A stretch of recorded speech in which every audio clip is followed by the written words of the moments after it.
Hi everyone, Mr. A and I are here and we're going to explain to you how to play the Friday maths games.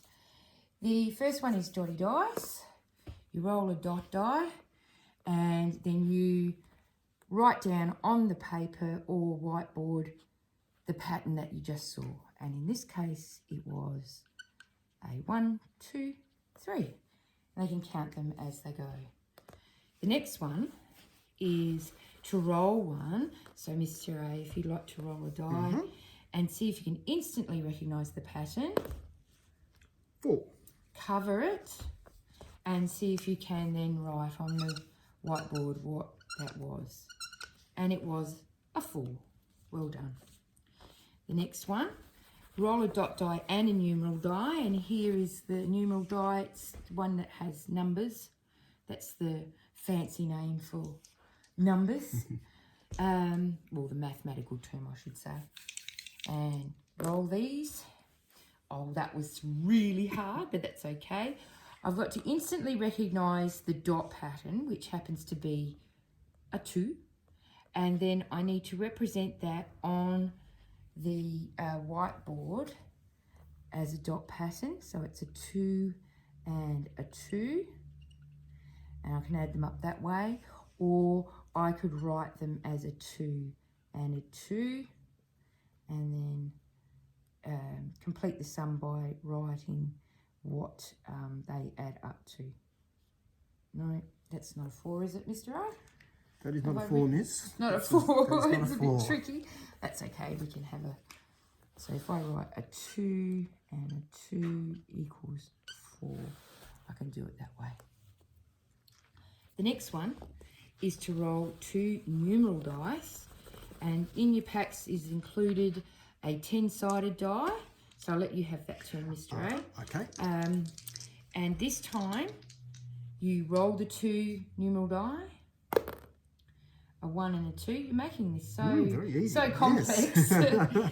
But you've got to then remember what those look like as a dot pattern. So, Mr. A, can you represent what you rolled as a dot pattern? There's my 2 and there's my 1. And then you can add them up that way. And of course, with the higher the number, the more complex you can go. If you'd rolled an 8, Mr. A, could you think of some different ways? And this is what we mean when we ask you to think differently. If you rolled an 8, there isn't an 8 on a dot dice. So what sorts of things could you do to represent in dots what 8 would be? Right. When we're supertising, we often see patterns with 2 groups of 4. Or you've got how many? 4 groups of 2? 4 groups of 2. What's some other dot dice patterns you can think of that would make 8? Well, let's go with our common dice 5 and a 3. Ah, Mr. A, is that what a 3 looks like on a die? No, it doesn't actually, Miss Kelly. It looks more like that. So that's a really good skill to get kids to remember what the dots represent. Yes. So that's another way. Okay, and our final one on that line with the dotty dice is to roll 2 dot dice and multiply. And in this case, it's a 3 times 3. So I'll do this one this time. 3 times 3.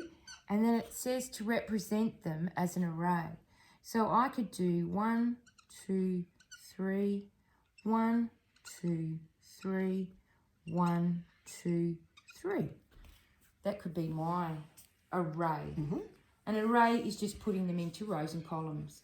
There's lots of other things you could use to represent what you roll. So sometimes you might use a tens frame to show your thinking. You might use the dot dice configurations to represent your arrays as well.